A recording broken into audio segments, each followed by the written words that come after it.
Selesai wawancara, Jae Hyung keluar sembarangan menginjak kaki seseorang. Orang ini adalah manajer perusahaan, Moon Sik. Dia tidak mau kalah, menyeka sepatunya di celana Jae Hyung. Jae Hyung tahu dia salah. Hanya tertawa dan katakan, Anda melakukannya dengan benar. Bagaimanapun saya harus minta maaf. Tanpa diduga, Moon Sik tidak menerima permintaan maaf, dan menginjak sekali lagi. Jejak kaki sangat jelas.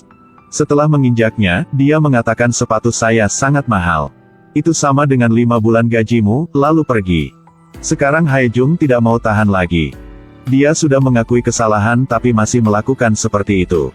Jae-hung dengan keras meminta orang itu untuk menunggu sebentar. Lalu menuju ke depan orang itu, dengan nyatai lap sepatu di celana orang itu. Bertingkah seperti anak kecil yang memperebutkan mainan. Lalu berkata bahwa sepatu ini sangat berharga baginya. Ayah Haejung membutuhkan waktu 160 jam untuk membuat sepatu ini. Moon Sik terkejut, apa kau sudah gila? Jae Hyung menjawab. Kenapa Anda boleh lap sepatu dengan celana saya? Ketika saya yang melakukan hal yang sama, Anda bilang saya gila. Moon Sik tidak bisa omong apa lagi. Saya takut Anda tidak tahu siapa saya. Jika Anda tahu Anda pasti akan takut. Tidak menunggu orang itu omong, Jae Hyung langsung pergi. Sudah lama, baru marah seperti ini. Setelah itu, Moon Sik suruh bawahan melewatkan nomor 28, Park Jae Hyung. Jangan tanya kenapa, karena saya tidak suka. Ternyata ibu punya Moon Sik adalah orang kaya. Yang penting dia adalah anak angkatnya. Jae Hyung datang ke perusahaan untuk melihat hasil wawancara. Tiba-tiba bertemu dengan Moon Sik yang penuh kebencian. Dia menginjak dokumen itu dan tidak mau berhenti. Tindakan ini membuat Jae Hyung marah, karena orang ini sengaja mau cari masalah. Jae Hyung tanya, apakah Anda ingin bertarung di dalam atau di luar? Moon Sik menjawab, apakah Anda tahu mengapa Anda gagal dalam wawancara?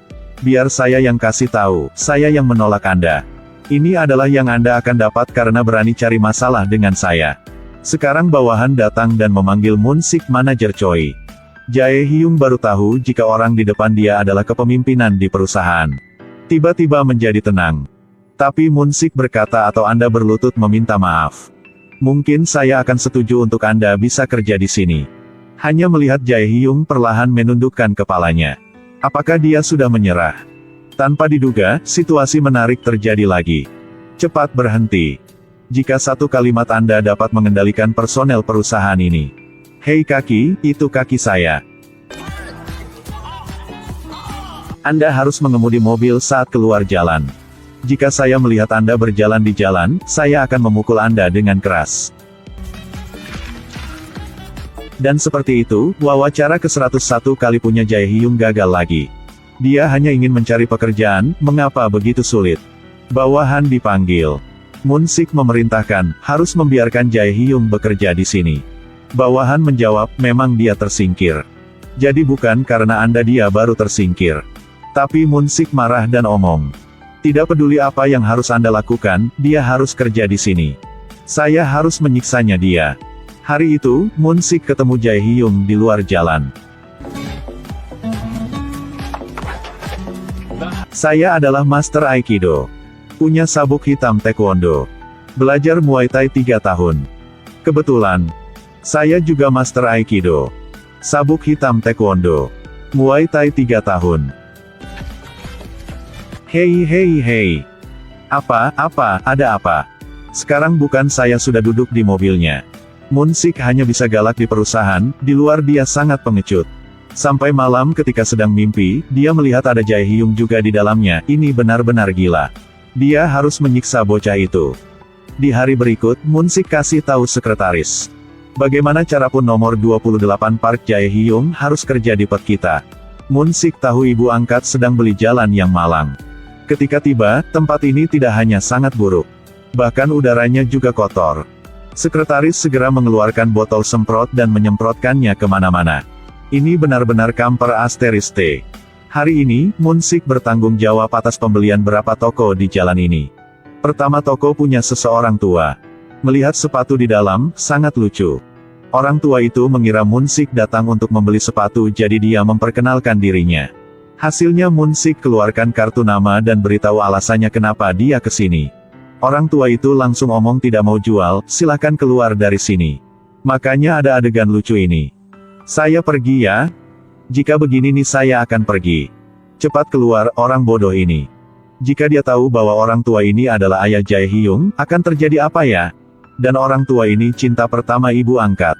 Baru berpikir ke situ sudah merasakan sangat lucu. Sampai ke toko berikut. Baru masuk ke dalam, sudah diusir keluar. Ternyata berapa toko di sini sudah sering kena nipu. Sampai ke rumah. Ibu angkat Mai Yeon, tahu Moon-sik diam-diam pergi untuk negosiasi dengan berapa toko di jalan itu jadi sangat marah. Harusnya harga akan turun.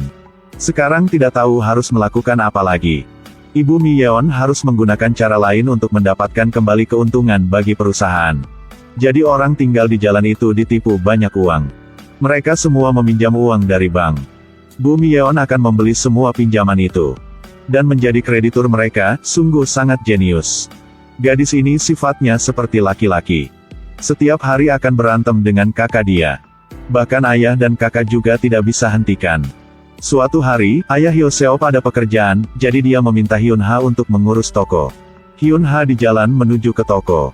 Dilihat oleh tetangga situ, ini adalah anak siapa? Tidak tahu dandan dulu sebelum keluar, benar-benar ceroboh. Anak yang nakal, bantu ayah jaga toko, tetap minta duit juga. 100 ribuan won 1 jam, ayah dia Hyo-seop ada kepentingan di luar jadi harus setuju. Sebelum pergi, dia keluarkan semua sepatu yang sudah dipesan oleh tamu.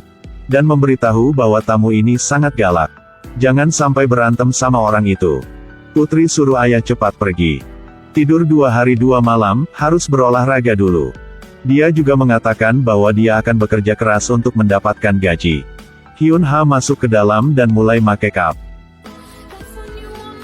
Pada saat itu, tamu datang untuk ambil sepatu.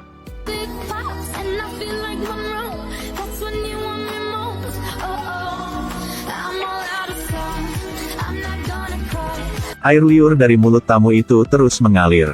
Dewa cantik dari mana ini? Hyun-ha omong dengan suara lembut.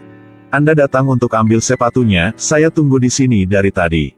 Saya harap Anda menyukainya, pakai sepatu ini untuk bekerja atau berkencanya. Pasti dong. Saat berkencan, Anda pasti berpakaian dengan nyaman, bukan? Iya betul. Harus pakai sepatu yang cocok dengan pakaiannya. Pasti Anda sudah punya kan? Apa, oh saya belum punya. Iya Tuhan. Tidak baik kalau begitu. Tidak boleh memakai pakaian yang pendek dengan sepatu kulit. Nyawa tamu itu tidak tahu sedang ada di mana. Hyun-ha model sepatu apapun yang akan dia rekomendasikan, tamu pasti akan setuju. Dan hasilnya laku 10 pasang sepatu. Ayah Hyo-seop pulang, sampai ke toko. Melihat pendapatan hari ini sama dengan penjualan 10 hari dia. Dengan senang hati kasih gaji untuk putrinya. Mulai saat ini, Hyun-ha adalah gadis yang paling cantik di jalan ini.